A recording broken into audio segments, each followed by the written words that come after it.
Happy morning, everybody. It's Donna. I'd like to talk to you about magnolias today.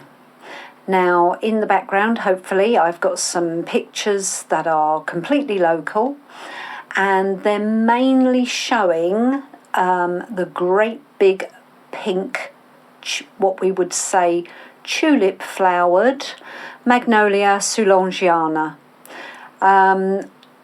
Now, these magnolias are incredibly popular and incredibly common, and this is the variety of magnolia that most people recognise as magnolia, and therefore they are produced in enormous quantities where they are sold in shops.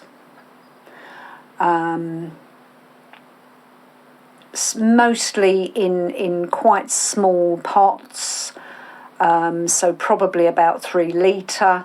They are available and can be brought in a larger 10 litre size, but they're never, I don't think that they are ever clear and helpful, particularly with their labels. This is a gripe I've had with these large companies that produce things, because I in a way, I feel it's being slightly dishonest. It's showing you something that is so beautiful and so pretty. Of course you want one. Of course you buy one. And I'm actually making these comments today because I've just had a very long conversation with a dear client who, having removed a mulberry, so that's a whole new ball game, by removing a mulberry as it just couldn't manage in the space that was available for planting. It struggled. It couldn't reach any kind of size, and being constantly pruned was doing it no good at all. So that specimen tree had to be removed, and we've then spoken at length over time about what to replace, what to put in its place. My client wanted, I love magnolias. I really want magnolias, and that prompted the conversation. And then driving around Whitstable and the local area, you don't realise how many magnolias are present, looking so stunningly beautiful. So I just felt that because of the conversation, I needed to chat to my audience further. So we've established that Magnolia soulangeana, which is probably the most common sold, is, as you can see from the photos, it will grow and develop into a very large tree. You have very often you have them planted far too close to the house. Soulangeana, unless you have a really large front garden, it's not suitable to be planted in the front garden. Quite quickly, it will begin to develop. They grow less with a clear trunk and a tree canopy. They tend to grow in a multi-stemmed shrub-like manner, and that means that they can be as wide as they are tall, and you are talking about a tree that is hoping to reach 50-60 feet. So when you plant one very close to your house, it will look sensationally beautiful for 5 or 6 years. You won't have to prune it. I don't actually feel that they ever look as beautiful having been pruned. That's quite reflective of the skill and sensitivity of the tree surgeons, which can be a bit hit and miss. That's a very personal, professional way of describing how some of the tree surgeons can work, which is why I always recommend that you know your tree surgeon. If you do have trees that require attention, you know your tree surgeon, and you don't keep changing, and you don't let random people use a chainsaw or professional pruning saws on your trees. They rarely look good afterwards. And if done at the wrong time of year, obviously you are risking the health of your beautiful tree. So me and my client are talking about the Magnolia stellata. Now, in one of the pictures, you can see a very large Magnolia soulangeana, which is pink, and then you can just catch in the foreground a little Magnolia stellata, which are designed for residential gardens. Their eventual height, and they are quite slow growers, is minimal compared to the popular soulangeana. And they are a beautiful, more shrub-like magnolia. So you can plant them, and within 20-30 years they will reach their full size and capacity, which is often a bit of a surprise. People think they're dwarfed and miniature, and they're actually not. But they are suitable for a small garden, and they do make an incredibly beautiful show.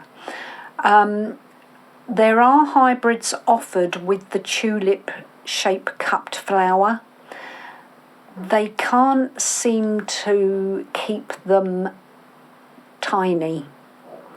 So I would suggest that you don't buy them. Realistically, this is all about discernment.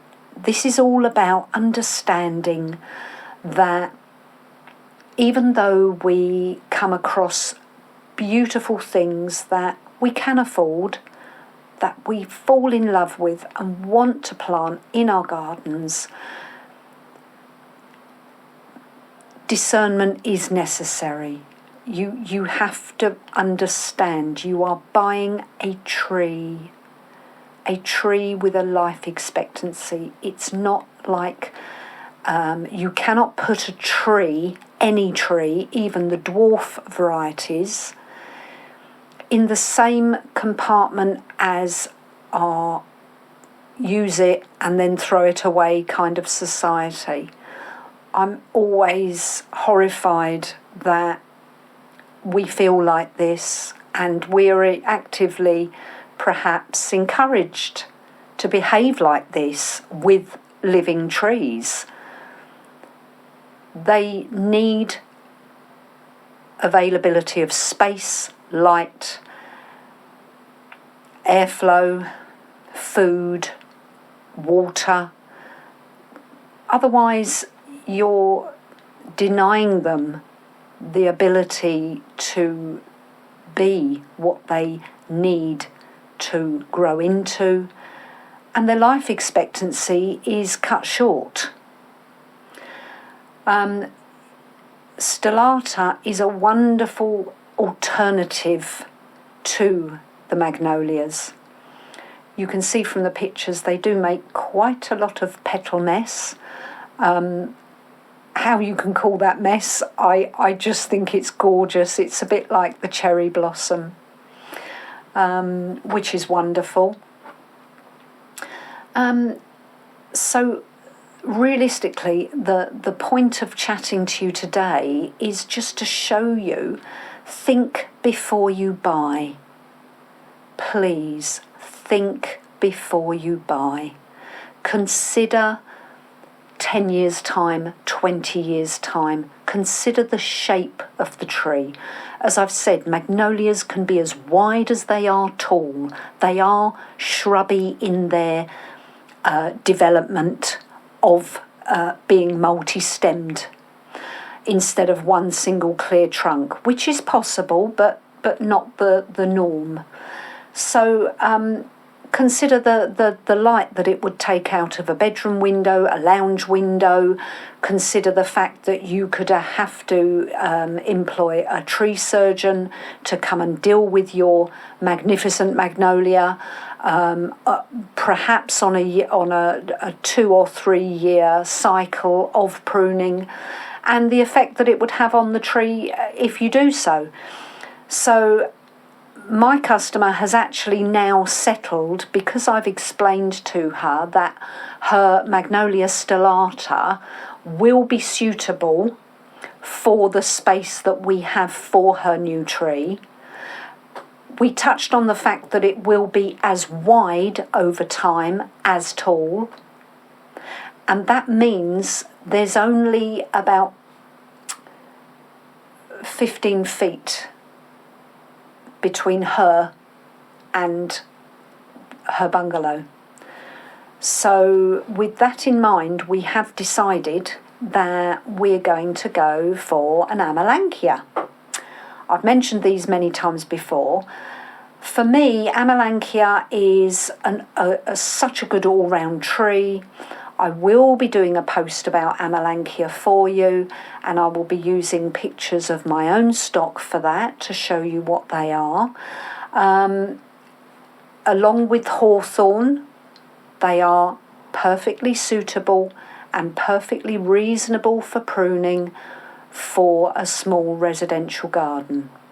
So please think very carefully before you rush out this Easter and pick up your magnolia,